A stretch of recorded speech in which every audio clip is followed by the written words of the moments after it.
And on her interview, this was back in the 40s and 50s, she shows up at the interview and she's sitting in the lobby, and there's a man kind of like where you're sitting, young guy, and then he escorts her in to her interview. A few minutes into the interview, the young guy comes with a piece of paper and gives it to the boss. They keep along their interview, she gets hired. Months later, after she was hired, they were all out one night, and he's like, do you know how you got hired? It's because the young guy in the waiting room put a number according to how beautiful you were. And they had a criteria. If it was like 7 or above or whatever, you got the job, and she got a 7. So that's how women were gauged, and obviously continue to be gauged, as we see with just the Kavanaugh hearings and everything, is with this appearance and the sex. So it's very difficult to break these paradigms. Imagine how difficult it is to break social paradigms, how difficult it is to break your own personal ones that you can hardly even see. Okay, that's why I call it the 7 gates, based on that myth. Because it takes a lot of work and a lot of time to just work one item in your bucket. One item in your bucket. One thing that you inherited from your parents that you don't like about yourself.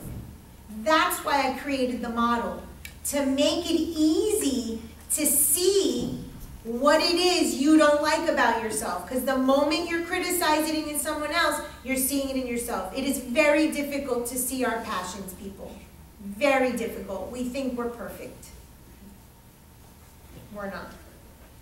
Okay, so now go to this handout. What I did here was I listed the virtue and the passion, then the deadly sin and the sacrament in Christianity, and the ripus and the swadhyaya from Hinduism. It's the same thing. And then you could put next to it the 7 gates. Every single one of us has the same buckets. I call them the pre-populated bad bucket.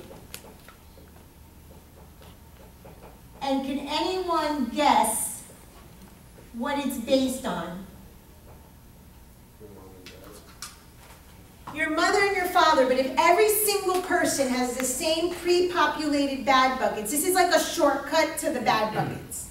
When you do the mother, father, child, child, yes, you're writing your parents' stuff. But a pre-populated bad bucket means that every single one of us has the same thing.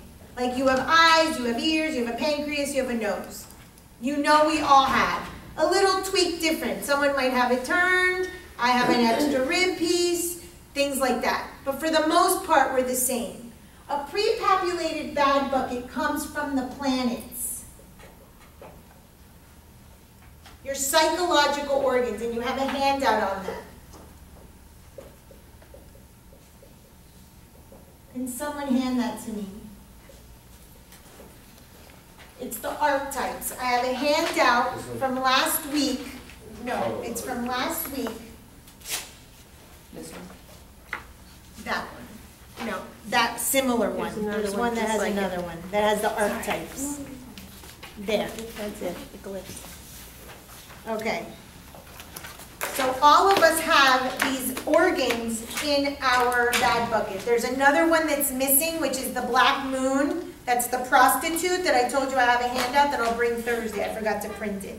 So you can draw that here, or you're going to have the other. So every single one of us has this. The sun has to do with the authentic self. So there is an authentic self in us. The Mercury has to do with lie, cheat, steal, the trickster. Venus has to do pandemic love, desire, money, sex, possessions, values. The moon has to do with our emotions. I'm just speaking about the negative. The earth has to do with stability, and that's not really one of the archetypes. I just stuck it in there because of the glyphs. The one that really should be in place of the earth is the black moon. Mars, war, violence, anger. Jupiter. Jupiter is abundance in a negative way. Okay, like gluttony. Saturn limitations. Uranus, chaos, not wanting to follow the rules. Neptune, addictions, delusions. Pluto, control, power, sex, manipulation. And Chiron is the wounds. All of us have these organs. Every single one of us have the 7 gates with the archetypes. Okay? Everyone has manipulation. Everyone has delusion. Everyone has anger and violence. Everybody has a wound. Everybody has an inauthentic self where they wear masks and they lie, they cheat, and they're stealing. So yes, your individual way of manifesting it is going to be based on your parents. But every single person has this.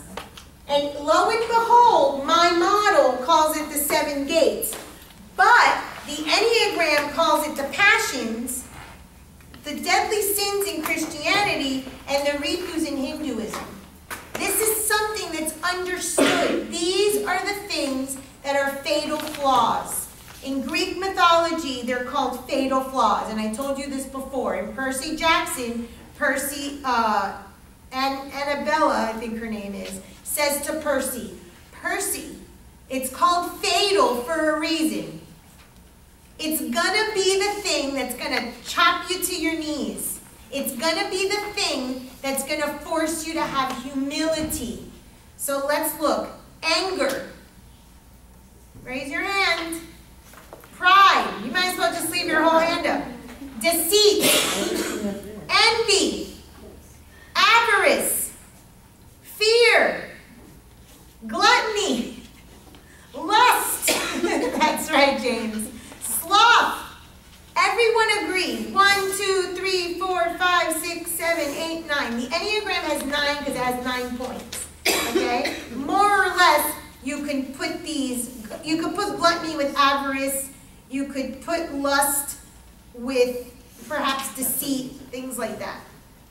Deadly sins, pride, envy, gluttony, lust, anger, greed, sloth. Tanisha, you don't want to raise your hand for any of these? Everybody good thing. And the Ritus, lust and desire, 2nd chakra. Anger, 1st chakra. Greed, 3rd chakra. Arrogance, that's also pride and hubris. Arrogance, attachment is the hoarding, is the gluttony. Jealousy is like envy, and delusion. So all of these other ones are 7, and the main planets are 7. So we see a range between 7 to 12 archetypes, 7 to 12 psychological organs, 7 to 12 planets, 7 to 12, 7 gates in the sense of the levels that we have to keep going down, down, down to work on ourselves. So this right here is a shortcut to help you with a client, because you're going to hear one of these come out, either in a 0 or 100, just like an archetype. And if you listen to someone, you're going to hear either the greed or the avarice or the gluttony. Oh, my sister always got more than me. Right there, you know that you're dealing with a gluttony, a greedy person. And now you know you have a 1 to a 0 to 100. So these are shortcuts for you to listen, to hear. Does that make sense? Any questions? Thank you. Okay, and then let's just look at this sheet before we finish. This sheet is the archetypes and addictions. Everybody has an addiction, people. Every single human being. And addictions do not have to be drugs, alcohol, gambling, food. Okay? If you were the innocent archetype, who resonated with the innocent when you picked the 3? Okay, me too. Consumerism, sugar, cheerfulness.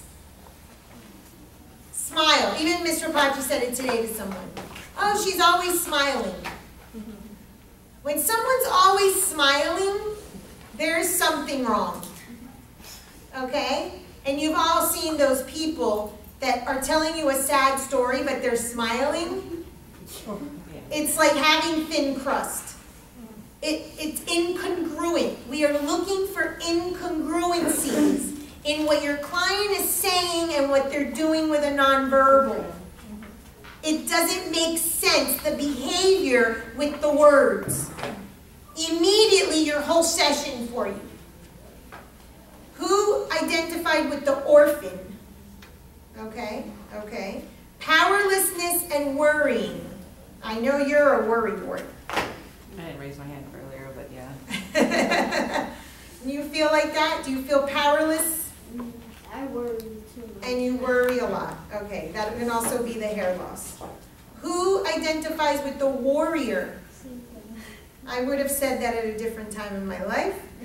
Achievement and success. I'm guessing Aniela would probably identify with that. Caregiver. Miss Rapace, I told her this today. Caretaking and codependence. That's the mother archetype. That's my caregiver, definitely. Yeah. Seeker. Anyone else? Yes. A lot of seekers in here. Yeah. That's why we're in this field, and that's why we're at the university. Independence and perfection. That is setting yourself up for failure. There is no such thing as perfection. I once had a colleague, it was technically her boss, and we went to see my boss, and she was like, it has to be perfect. And I turned to her and I said, there's no such thing as perfection. Excellence is enough. Excellence is enough. Perfection, you're failing, because there's no such thing. So that's part of that. And you had said earlier, Paola, that you had a fear of failure. So you want to look at that one, because perfection and failure are together. Who identified with this destroyer? Rebecca, Paola, James? Suicide, self-destructive habits. Suicide does not mean that you have to take your life. Suicide could be that you're dead living. James, FYI, male Pisces have the highest suicide rate of any other sign, especially men. Nothing to worry about. Just saying. Putting it out there. Just FYI. Right. Ernest Hemingway, a bunch of Kurt Cobain, but male Pisces. And the highest rate of like anger and difficult acclimation are female Aries. Not as bad as the male Pisces, because our society values the warrior. Our society values a woman that's a go-getter. Even though she's called a bitch, it's valued. Is anger and what else? Whether it's anger or the warrior archetype, violence, they value that. Whereas our society does not value a weak male. I'm not saying you are, but Pisces men tend to be more weak in the sense, because it's a feminine sign in a feminine polarity. So Aries, women, is a masculine sign in a masculine polarity. That's why a lot of Aries women tend to be bisexual or homosexual. It's an energy. Remember, we talked about the energy of gender. Not all. Not all. There's a lot of factors in the chart. So last night I was being nosy to someone's chart that I needed to know. And I didn't have the person's time, but I had their birthday, and there was a lot of Aries, and that was my question. My question was, is this person homosexual or bisexual? And when I saw all the Aries in the chart, I was like, yep. So it answered my question. I mean, there was like 5 or 6 planets in there that were Aries. So that's a tendency. So those are all the cool gossipy things you can check out. People's thing, and that's without the time. Yeah, I assume the time based on what this person did for a living. But yeah, there's a lot you can see. And the polarity, it's just like when you can see the polarity if a person has a lot of masculine and feminine signs. So let's say there's 6 and 4. The person, male or female, might have more feminine quality. This has nothing to do with sex. This has nothing to do with gender. This has nothing to do with sexual orientation. It's simply that that person has more of a perhaps a softness or a feminine quality. Okay? And you can look at sexual orientation in the 8th house. Remember I told you the 2-8 axis is the most important. Anyone identify with the lover? No lovers in here? You weren't a lover? A little bit, yeah, I would think so. So relationship issues and sex. What? Just not right now. Just not this moment. Okay. Anyone identify with the creator? Okay. That was my contradiction. Okay. Oh, that was your contradiction with the suicide? Destroyer. With the destroyer. Interesting. Talk about 0 to 100. So you build, build, build. You work, work, work, and then you destroy it before you can get any recognition or before you can actually have your thing be born. Or it just happens that way. Nothing happens anyway. Yeah, This I had to say class, that just to get you going. Yeah. I had to say that. Sorry. why did James create? To destroy right, and it's like right when he's about to create, he destroys. Self-sabotage at its finest. That's a very Piscean quality. But that is self-sabotage. Right when you're going to get the kudos, right when you're going to get your award, your recognition, I don't deserve it, and you do something to destroy it. That's the contradiction. That's the 0 to 100 with the creator-destroyer archetype. Very astute to recognize that. Ruler. Anyone identify with the ruler? Okay, that's control and codependence. Magician. Why codependence? You're controlling and you're codependent. Very different than caretaking and codependent. That makes more sense. Can anyone see why control and codependence would be together? Because if you rule somebody, don't you need somebody to rule, so you need to work with somebody? Absolutely. I call that parasitic relationship. When you, okay, so I have a post on my Instagram that says, you know how on Facebook it's how many followers? Or Instagram how many followers? I have a post that says how many swallowers. And it's not a sexual reference. How many swallowers do you have? How many people consume you? Or how many people do you swallow? How many unhealthy, codependent, parasitic relationships without boundaries do you have? Okay, and we tend to have that. Magician. Anyone identify with the magician? Okay, I can see that. Power, hallucinogenic drugs, marijuana. Okay. Just a little. Just a little bit. Anyone identify with the sage? Okay, being right, but it's the way you do it. You do it in the innocent way. And what I was telling you before about wanting to like come out and say it, like, no, you don't know, I know. And tranquilizers. Tranquilizers can be to calm down that anxiety of needing to be right. Anyone identify with the fool? The fool? Okay. Excitement, cocaine, and alcohol. The fool is identified with Pisces. Pisces is the addict. The tendency is the addict. And the fool is someone who doesn't feel that they are walking on stable ground. The card in the tarot of the Fool is a king that is walking on an alligator. So there's no stability in that person. So you're playing the part of feeling all great, but really you're walking on a crocodile that can move and eat you at any point. I'm a Capricorn. Interesting, because Capricorns are tendency to be very stable and be very planted on the ground. But there's something in you that doesn't feel that you're stable. Here's the Fool.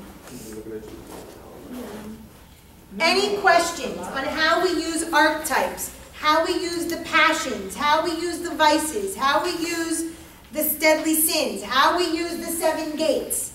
Every single person, all of your clients are going to have these. If you can listen for the archetype, if you can listen for one of the sins, you've got them. Because you're going to see a contradiction from 0 to 100. And then all your job is to take that person to try to get more in balance. That's it. They're out of balance. We all are. You're going to see in the astrology chart that if a person has, let's say this is called an opposition. Oppositions are one of the worst things you can have in your chart because that means you're 0 to 100, 0 to 100. Good to know that the lesbian I looked at last night had many, many oppositions, so I was... My mother is reprimanding me back there. She knows exactly what I was doing. But I was like, yeah, 0 to 100, 0 to 100, indecisive. So wherever we have oppositions in the chart, there's an indecision. And if you listen, or you have the chart, or you listen to the archetypes, you'll know where they're contradicting and bouncing back and forth in their life. That creates for a lot of instability. So you might have quite a bit of opposition, or one, you can have one major opposition and it could rule your life. See, I had too much stability to where I was making the money, I was, in And that's power. why your freedom revolution. And then once I, lost it all, and I ended up on the street, that was where that came into. And I was on drugs, I was like, whatever. So that's her 0 to 100. But we know that she's a Capricorn. So we know she can be back on top. Yeah. And you're actually living out the myth of Capricorn. Uranus was castrated, right? He was castrated by Saturn, and Venus was created. Saturn was castrated by Jupiter. Not castrated, dethroned, I'm sorry. You were dethroned when you lost all of your money and you were on the streets. So you're trying to get back up on that throne. And until you feel that way, you're not going to have a solid ground. So for a Capricorn, if you know the myths, and I'm going to teach you all of the 12 myths, okay? Once you know the myths, you know exactly where the person is coming from. You know their archetype, and you know their 0 to 100, and you know their weak spots. It's amazing. I'm just trying to give you so many different avenues so that you can do this. But she's living out her myth. She was dethroned, and she's not going to be okay unless she's back up there. Excellent. I also don't like relying on no. Of course, like, Capricorns shit, are like, Capricorns are self-reliant. Yep. Me making the money, of course, because then someone can tell you, A, you owe me, and Capricorns don't want to owe. Exactly. B, if someone helped you, then that means that you might have to share. And Capricorns tend to have some greed issues. So there's, well, didn't you just raise your hand that you had greedy as a vice?